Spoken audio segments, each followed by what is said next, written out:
Hello there, ladies and gentlemen, boys and girls. It's Will Wang from the Marketing from the Trenches podcast, and I've got a really special episode for you today. So I've got my friend Rohan Sheth on the podcast talking about how he's been spending $50 million in ad spend every single this year for his clients. So Rohan and I met probably a few months ago at the Traffic and Conversion or TNC conference in the US, and we got introduced by mutual friends. And we got talking about the industry, the clients we're working with, some of the campaigns that we've done, and the numbers and results he's getting for his clients were just absolutely amazing. So it's my pleasure, absolute pleasure to bring him on board today and get him to share with you what they're doing, the strategies they're using to really help their clients scale and grow their businesses very profitably, very quickly, and how the allocation in terms of the budget looks like for businesses that collectively are spending over $50 million this year on advertising. So they're doing huge numbers, and Rohan goes and shares some golden nuggets in terms of strategy, channels, what they're doing, how they plan and scale the campaigns, and a lot of the psychology behind marketing, which I think in this day and age is either hidden or some of the newer marketing agencies coming through aren't quite as aware of. So Rohan's an amazing marketer. You'll get that when you listen to him, and he absolutely drops some golden nuggets, which I think will really make a big difference to your marketing and how you scale and grow your campaigns and your company. So I know you'll enjoy this episode. Head across in just a second. And before you jump in there, I just wanted to say one last thing, and that is to head to growthlabs.com, labz.com/resources, because we've actually built a page just to keep some free resources on there to help you get more B2B leads, help you get more clients and sales and grow your business. It's completely free. So head across to growthlabs.com. That's growthlabs with a Z, labz.com/resources. And I know you're wanting to get straight into this episode. So that's it from me for this intro. Let's dive straight into it. Can't wait for you to hear this. Let's go.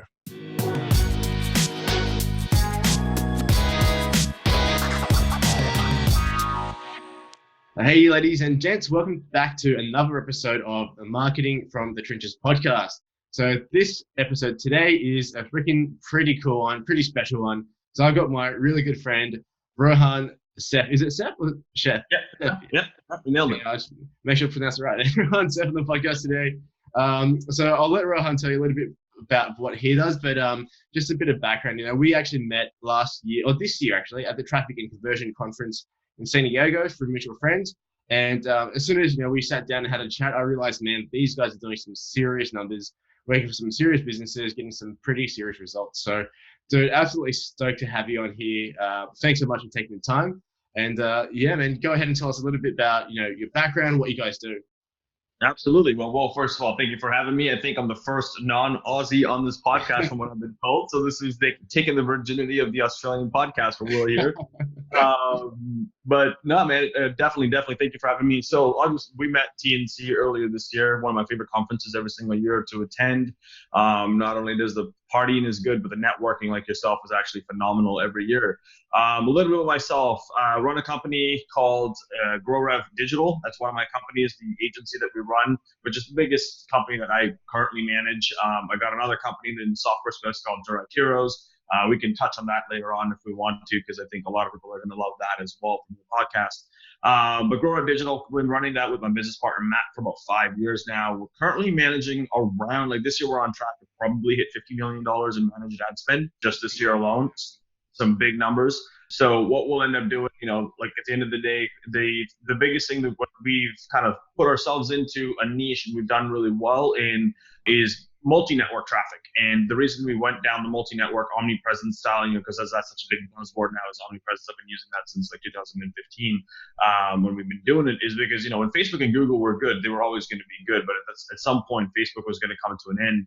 And, it's getting difficult and still good, and we still spend a lot. But one thing we've done really, really well now is taking clients with offers that are working and then scaling them across multiple networks. So we do an absolute boatload on Snapchat, Pinterest, Outbrain, Taboola, Yahoo, Gemini, Rev Content. If you're running anything in the adult space, we're running a bunch of adult offers on Traffic Junkie and websites like that. And obviously, Facebook and anything on the Google Ad Network, we're doing an absolute ton. So that's kind of, the 3.5-minute version of our current company and what we do. Yeah, that's freaking amazing. And there's so much to dive into, but I think that's one of the reasons I was most excited to have you on the podcast, because there's people out there who call themselves experts at Facebook ads and all that kind of stuff. But I think that's really short-sighted, especially in terms of the marketer, right? Like the reason why I think we kicked it off so well is because you've got a really good understanding that marketing is marketing. Like the platforms that we buy advertising on, all that kind of stuff, that doesn't really matter. Like Facebook can disappear tomorrow, and as a marketer, you've got to have a plan for that or have other traffic sources. So I think that, man, I'd love to dive into that a little bit as well. So talk me through like how you guys got here there, because I'm really interested in that story. I mean, $50 million in ad spend is a huge amount, right, each year. How did you guys get to this point? Yeah, we're tracking. Like I said, we're tracking for 50 this year. Hopefully we hit it. That's our goal. I'll give you my backstory. So I came in like after graduating high school. I went to school to be a commercial airline pilot. Lifelong goal to be a pilot. And then 3/4 of the way, so we dropped out. Said, screw this. I'm not gonna pursue that because it was more of a passion and I didn't see myself doing it on a daily basis. Got into sales. Did a lot of direct sales, door to door, in home, high ticket. You know that I did it. And got really, really bored. And then this is early 2010 to 2011, where I'm like, okay, I'm bored of sales. I've been doing it long enough. Knocked on enough doors. What's next? I got really, really good at the art of selling one-to-one. I wanted to get good at selling the art of one-to-many, whether it was like two options. One was speaking on stages and traveling the world and doing that whole thing, or marketing. And, I started reading Dan Kennedy's books, started reading some Jay Graham stuff, and kind of just understanding the psychology of how marketing works, and kind of got into that world. So I did that, and I did affiliate marketing for about 2.5 to 3 years. But in that transition of me doing affiliate marketing work, what ended up happening was family and friends reaching out, like, oh, you know how to run Google ads, or you're now testing, on new Facebook ads. Can you help me with that businesses? And I'm like, this has got something going on here. Let's turn this into an agency. So I kind of started doing that by myself for 2 years. Brought Matt on board late 2015. And kind of been working with him since then. It was a little bit before 2015 when we worked, but we officially conjoined our companies was late 2015. Actually, right after a trip I did to Australia, I came to Sydney, Australia in 2015, and right after that, Matt and I said officially, let's partner both of our companies together. And then ever since then, we have scaled heavily. We work a ton and one of the things we did initially was we didn't go multi-network initially. We went internationally. Most people are focusing on just the typical countries like the US, Canada, UK, Australia, the typical countries. We started cracking different networks. In the first year, what we did is we took Robert Allen, for I think those of you that know who he is, he's like the OG of real estate investing. He was a client of ours at that time, and we took him and built his entire rebrand in Asia and made Taiwan his hub. So it's like we literally started working with a whole bunch of different, different countries that most people weren't looking at. So like you said, marketing is marketing, but you got two options. One, start selling to a new audience, or B, start selling on a different platform. So that's kind of one thing we've put ourselves into. Yeah, it's freaking amazing. And yeah, I think you were publishing case studies a little while back on Facebook. And one of the case studies I think was an event in Taiwan. And man, I was blown away by some of the numbers that you guys were doing. It was freaking amazing. Yeah, I mean, when we did Robert Allen, so what we did with Robert Allen, funny enough, we did a big test with him. Funny enough, the guy that was running funding the entire brand, we were like, hey, let's do this Asia test with Robert. He's obviously got a brand, he's got some, tenure, he's got some experience, we know he can close. So we said, let's do a month and a half to 2 month test. And we did the countries that we did. We were literally running in Taiwan, Japan, Malaysia, Singapore, Thailand, and we ended up doing a test run in China. Now, if anybody's ever run Facebook ads in China, you cannot geo-target in China. You're just like, if you're running an event in Shanghai, you're running China-related and then trying to get people in Shanghai to come. So that's kind of what we were doing. But then once we figured out Taiwan and the numbers we're doing in Taiwan, like people, in, let's say, for example, in Australia, some of our clients that we manage in the event space right now, they're, anywhere from $20 to $40 to $50 depending on the niche cost per reg. In Taiwan, we were doing $2 button seats. And then once we cracked that, it was just like, let's print this code for them. And then we went to town and we were filling like 500-600 rooms, or 500-600 people in a room, eyes closed, no problem, and $2 button seats. And they were still selling the same price point as the US. Yeah, that's crazy. Hey, and it just goes to show like how strategically you're actually thinking about this kind of stuff too, which is just amazing. Because and it's really funny you say. I was actually in Shanghai last year because I got brought on by a bunch of very wealthy people, let's just say, yeah. And they were looking to crack the Facebook code. I was like, I didn't know that people could even access Facebook in China, but VPNs and all that kind of stuff. So it's just amazing that people sometimes just don't assume that there's other markets besides English speaking markets, but there really are just so much opportunity out there in the world. Oh, absolutely. There's tons and tons. It's just, people get so like horse blinded in the way when it comes to marketing. And to a certain degree, I kind of use that to my benefit because most people aren't thinking outside the box when it comes to marketing. But if you really think about marketing, it's like, yeah, you always want to start in your backyard and kind of understand, don't try and spend $1 million in Asia when you don't even know what you're doing in your backyard of Australia or Canada. But once you get it moving, then it's like, okay, how can I reach a larger audience for a cheaper price with somebody the same amount of money? Like that's one thing that I always ask myself, not only for our offers, but also for our client offers. And that's kind of how we've been able to scale our entire company the way we've been able to build it. Yeah, awesome, sick, man. Hey, so look, what the purpose of the podcast, or the way that I want to structure the podcast was, showing real like case studies or real examples of stuff that's working at the moment, or clients that you might obviously you don't have to name drop, keep it confidential. But what are you seeing working really well right now, like in terms of marketing, either products or services, or whatever it is, like what are you seeing that's working? So one of the things that we're noticing at the agency, we've got a plethora of different niches that we work with in clients. Three of the main niches that we have kind of got a big stockhold in is in the event space. We do a lot of events. I think we've just touched on that a little bit. Info products. And when I say info products, we've got everything from photography to make money online and anything you can think in the middle. So it's like, it doesn't have to be like a make money offer. Most people think of info products. And the third is software. What we've noticed in 2019 and going into tail end of 2019 and kind of getting geared up for 2020 is just being really, really, really diligent with your creatives. And if you aren't creating more and faster, somebody else is doing that because they know that they need to get in front of that audience. The old good days of finding one ad, one cop, one image, and then running that thing until you could run it for like a year and a half and still get that thing to convert. You may still nail that today, but I think if you're going to do that, you're giving somebody else an edge that's going to create faster. What we ended up doing earlier this year, just prior to you and I meeting in San Diego, was we built like at the agency, we had our creative department, but then now literally was just like one videographer, one video editor, one graphic designer, and one funnel builders. And what we ended up doing at the early part of this year, because we started to notice that creative was going to be huge, is we literally tripled the creative team. So now we've got 2 video editors full-time in Vancouver. We've got an entire team of graphic designers, more copywriters, and more funnel builders. And the reason being is because we're now continuously split testing, and we're split testing at an excessive rate with new creatives. Because as soon as something slows down, something else is taking it off. And as soon as something slows down, something else is taking it off.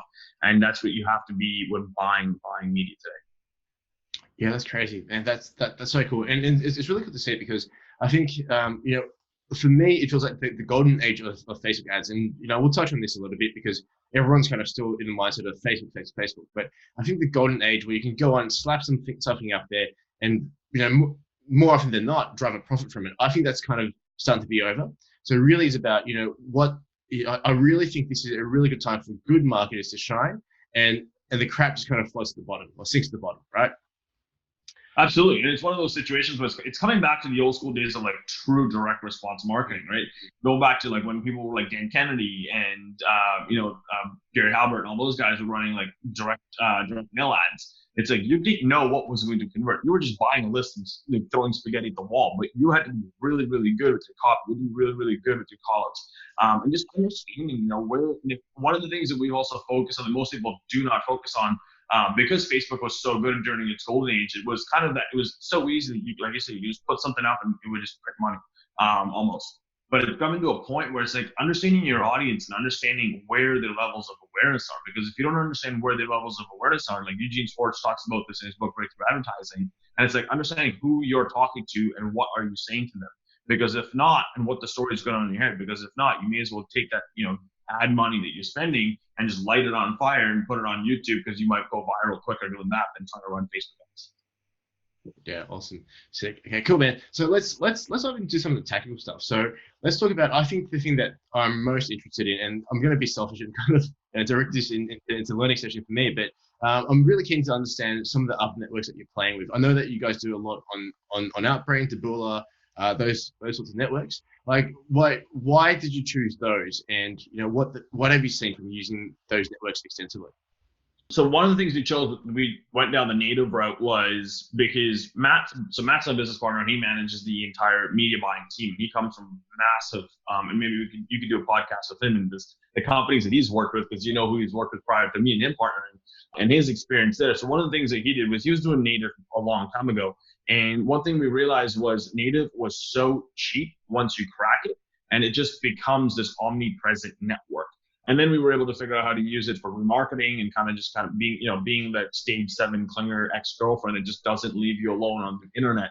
But what we ended up doing is we started using it more, going back to the communication of direct response. We started writing sales letters inside of our advertorials, and people were like, so we literally do a full advertorial, telling a story, selling them the product, and then at the bottom of it, just going one link click to go to buy with an e-commerce product or sign up for a course or whatever. And we were getting so many impressions for so cheap and just building this massive audience so fast. And when we started running other levels of awareness ads to them on YouTube or Instagram or Facebook, it was just converting like gangbusters. That's one of the reasons why.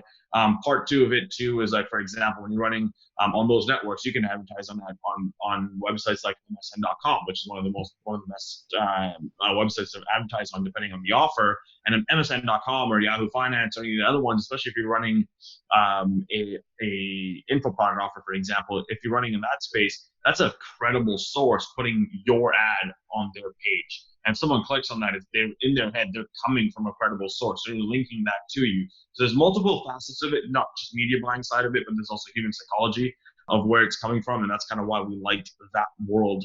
And when we started to go down additional networks, those are one of the first ones we chose to go down. Yeah, so that's actually really good, because I think you guys have done such a good job on it as well, because I look at some other companies advertising on the same networks, and the stuff they're putting out there is just absolute junk, right? So I think what you guys are doing, especially with the bringing content into the mix and kind of marrying those two things up together, good content on a cheap media source that is actually very reputable, I think that's like such a good combination. So yeah, so you guys cracked it really well. I've heard the results you guys get for your clients on that. So, man, dude, well done. Thanks, mate. Cool. Awesome. So that's really interesting part, and I won't go too deep into it because I know it gets a little bit technical, and there's some secret sauce in it, which I'll let you guys keep to yourselves. So, in terms of future on Facebook, what's your take on it? Like, how have you seen it change? What do you think is working at the moment? What do you think is going to work in the future? Facebook in our world. So we went about 2 years ago. We were heavy Facebook. We were like 90% Facebook. Today it's about 60%. So that's a big comeback. And for a big ad spend, that's a lot of money taken off of Facebook's network. However, Facebook's gotten to a point where, in our eyes, it's you pay to play. So if you know how to pay and you know how to work with Facebook's platform really, really well, you could optimize really well. One of the clients that we have in your neck of the woods is the largest info company in all of Australia, and they're a client of ours. And we've been able to crack some of their offers. Like the one thing I love about Facebook, it's got so much power to scale an offer that most people aren't even using it to its full potential. That's one thing that if I were to give someone to say is people come to us, they're like, oh, we hear you're multi-network and you help take me to YouTube or can take me to native. And my first question is, how much are you spending on Facebook? Because if you're spending $10,000 a month on Facebook and you haven't hit that 6-figure mark on Facebook, you have not given Facebook a true run for its money. Now, when it gets to scale, does Facebook become difficult? Absolutely. But if you're it's one of those things where it's like, use Facebook to its full potential. Use the tools they give you. Facebook gives you some unreal tools, and most people, they're running their own traffic. And I want to kind of, obviously, I'm not sure what your full audience is when it comes to the podcast, but if you're running your own traffic, use the free tools that Facebook gives you. Like even some of our reps inside of Facebook that we have, they share with us the stuff that's coming, and it's actually crazy. Yeah, you can go and buy some paid stuff. It's like Facebook stuff is insane. Use your creative tools because there's a bunch of stuff that you can do. Make sure you're the biggest thing that we've learned and struggled, and a lot of marketers, one of our really, really good friends, and if you're watching this, you know who I'm talking about here, has struggled very, very difficult this past quarter on Facebook because their policy has just become so stringent. If you aren't being very, very black and white with Facebook's policy, they're going to take you off their ad platform. They do not need your money. They would rather take people's money that are being, they're being policy compliant to what they want to show for their end consumers. So the way I look at Facebook is what do they want and how do they want to serve their customers? Run your traffic based on that. scale it based on that, and you're going to make Facebook extremely profitable. Yeah, that's an awesome point. And I think the danger of us talking about other platforms is, and you're right, people are trying to diversify too early. Because I've got, this company that we're doing a bit of work with, consulting with, they're doing 8 or 9 figures. They're probably going to hit 9 figures a year soon in the education space as well. Right. And a lot of their sources and a lot of their sales is still coming from Facebook. And it's like they've scaled, so they're spending like 6 figures a month easily every month on Facebook, and they're still not tapping out to the full potential. Like they've turned around and spend triple, even 10 times what we're spending $1 million a month on Facebook, and we still have a good audience to go to, and an offer that scales, and more money to be made. So it's just, I think the people that are probably listening to this podcast, I think there's going to be a range of them, but some of them would actually be business owners who are already spending a significant amount. And I guess I'd like to get your advice on, like, when would you think about diversifying, or when would you think about just doubling down? So when I had this conversation this morning with a potential client that wants us to take them on, and I'm like, what are you spending per month on Facebook? He's like, 10,000 a month. I'm like, dude, you could probably take your offer to 100 grand a month on Facebook at the same scale. And he goes, really? And I'm like, yeah, it's just at the end of the day, you've got to understand how to scale on Facebook. Facebook, like most people's mentality when scaling on Facebook is like the good old days of Google. It's like, I'm just going to double my budgets and I'm going to get double the leads. And it's like, no, it doesn't work that way. It's like, you have to get granular. You have to understand human psychology. There's so many more pieces to it. And I look at everything from a psychological standpoint. A lot of people in the marketing world, they go granular from a very different perspective. But it's like, if you're talking to someone that's between 35 and 40 and has had 3 kids, but it's like, what are they thinking in that moment? Or 2 kids, and what do they think in the moment? Versus someone who's 25 and 30 who's trying to figure out even if they should get married. Your product might be for both of them, but it's like, you've got to be talking to them at different points. The copy's got to be different. The creatives have got to be different. And that is one thing that we've stressed heavily inside of our company. It's like, figure out who that ad's getting run to and make sure we're talking to them at that moment. Go as granular as you can. Most people do not think about going granular. They'll take one campaign and just start adding more and more money to it. It's like, yeah, it's great, but Facebook's just going to spend your money, take your money, and you're just going to make Zuckerberg more wealthier. However, get granular, get understanding which audience, because in some audiences in a certain age range, a male might not convert at all, and you're burning your money showing them your ads, and you can be doubling down in the female space. It's like little things like that is how we're able to take clients from 10 to 100 to $1 million a month on Facebook, no problem.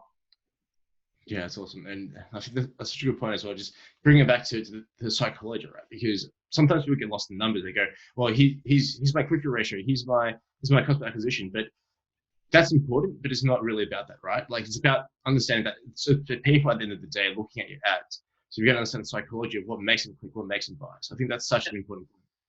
Yeah, cool. It's like, use it in your advantage. Like, yeah, it's Facebook. Like, the good old days, if any of it has ever run on, when we were running on Google back in the day, it's literally like, oh, I want to get more leads. Like, you just doubled the freaking budget, and now you've got more leads, because it's like Google's just going to start showing them to you. But Facebook does not work that way. And it's like, and do not do that on Facebook. For the love of God, do not do that on Facebook. You have to incrementally start spending more. It's like, if you're spending $100 a day, maybe spend 110 tomorrow, 120 the day after, 140 the day after that.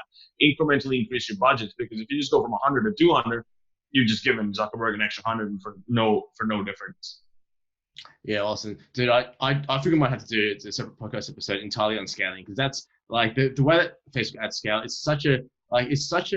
It's technical, but it's also psychological, and there's such good elements of marketing to be learned across that. So I think I might have to get you back for another episode, man, if you don't mind, to talk about scaling ads and getting it to 6 figures a month. Yeah, maybe what we can do is we do it with Matt and myself on that one, and we'll talk about how we take accounts from 5 to 6 to 7 figures, and kind of on my end with strategy, on his end with the technical, and kind of put them together. That would be awesome. I think people get a lot out of that. So cool, man. So just before we wrap up, so one last question I've got is, it's a bit of a weird one, but what should I have asked you that I haven't asked yet? What should you have asked me? That's a good question. I've never been asked that on any of my podcasts. One of the things that I think people, you should probably ask this, is, what are you focusing on, especially the marketing world in 2020? Because, we're 5 months away, 4 months away from 2020. It's getting quick. Yeah, the September is this weekend. What are we focusing on 2020, and what do we see the next 5 years? And, everybody's looking at one platform and, one network, versus it's like, what's going to happen in 3-4 years down the line? One thing that we're noticing on, and I'll kind of answer that question for you if you don't mind, is two things that we're paying attention to right now in the markets is not only platform related in marketing, but we're also looking at what the economy is doing. Because obviously we've had a 10-year run, a 10-year cycle in terms, or more than that, I think at this point, in our good economic cycle. And as soon as that turns, there's going to be a lot of market shifts as well. Specifically for, let's say if you're running a make money offer and you're watching this online, it's like at that point in time, people aren't really going to be wanting to spend, in an uncertain economy. They're going to kind of want to figure out a bucket down and save their capital rather than just blowing money. So what we're starting to plan for 2020 is if the market cracks, what are we going to do for all of our clients? That is one thing that we're looking at doing right now. And that is one thing that most people should be looking at, and we're starting to consult a lot more with clients as well, and doing that for ones that haven't wanted to hire us, because there's a lot of things that most people don't do in a down economy that Dean Graciosi, for those of you that don't know who he is, he scaled his entire company in a down economy, and he talked about how he did that at one of the war room sessions that I was at, and that made me realize that is what I need to be focusing on, is because that is something that most people are so blind to, because we're still in that microwave society of, hey, everything's going to be fucking good for the next little bit, but I can tell you straight up, it's not. Yeah. Dude, that is such an amazing point. And I've got just a little story to add to that too, because I saw when I was working in corporate, one of the companies I was working with, they're an outdoor media company based in Australia. So, the billboards and the huge billboard stuff as you drive past them, they do that kind of stuff. And when I was working for them, this was about, I don't know, maybe about 7 or 8 years ago, when we were kind of going for GFC. People were kind of freaking out. Businesses had really cut back on the spending. And so what the CEO of this company did, which is super interesting, was as other media companies started, reining in spending, saying to their salespeople, you can't spend, you can't take clients out, we're freezing all your credit cards. He actually doubled the limit of every single salesperson within his team and their own credit cards. And he had one of his top salespeople hire out a whole business section of an airplane and fly some of their biggest clients over to, I think it was South Africa for the World Cup, or Japan for the World Cup or something. I don't, details escape me, but they spent way more money in the down economy. And as a result, they went and captured a massive amount of market share when everyone else was bucking down the hatches. They just went all out, and it just works so well. So it's really interesting that you're looking at from an economic perspective as well. I think as good of the market as you can be, you're never going to outmarket the entire economy, essentially. And that's I love what that guy did, and I've taken that as I'm thinking, okay, what can I do for my clients or potential clients in the down economy? And it's now I'm getting ready to buckle down and scale, because when that economy dives, and if I don't think everybody's got their own views on it, and this is not a financial podcast, but this is a marketing podcast, but it's I don't know what's going to happen. It could be as bad as the last GFC, it could not. But if it ends up in that situation, if you're ready to take that risk and push, when the market turns again after that 18-month to 2-year cycle and starts to turn back around, your revenue growth, the guy that you talked about, his revenue growth probably fucking skyrocketed when people started spending money again. And that just sets you up if you ever want to sell your company or exit your company, because at this point in time, you were able to double down in the down economy, skyrocket your company in a good economy, and now you get out, you're laughing and buying an island in the Maldives or something. That's exactly what happened. Well, except for the island in Maldives, they pretty much went public. When everything started going good, they went public, and dude, they've killed it. It was such a smart play. So man, but Rohan, thanks, man. You came on and just shared some absolutely golden nuggets, as you always do. I learned so much, just talking to you every single time. So, and thanks again so much for jumping on, and I'm sure everyone listening got so much out of it as well. Absolutely. Thanks for having me, Will. I'm looking forward to doing a scaling podcast or something with Matt and myself at some point, and sharing some of those golden nuggets, and we'll break it down for our network. Absolutely, dude. Absolutely. Cool. All right. So everyone listening, thank you so much for listening to another episode or watching another episode of the Marketing for the Trenches podcast. This has been an amazing episode. Rohan has come on and shared so many golden nuggets, and really, for me as well, I selfishly learned heaps and heaps and asked the question that I really wanted to ask. So hopefully you guys got a lot out of that as well. I'm sure you did. And I'll catch you guys all on the next episode.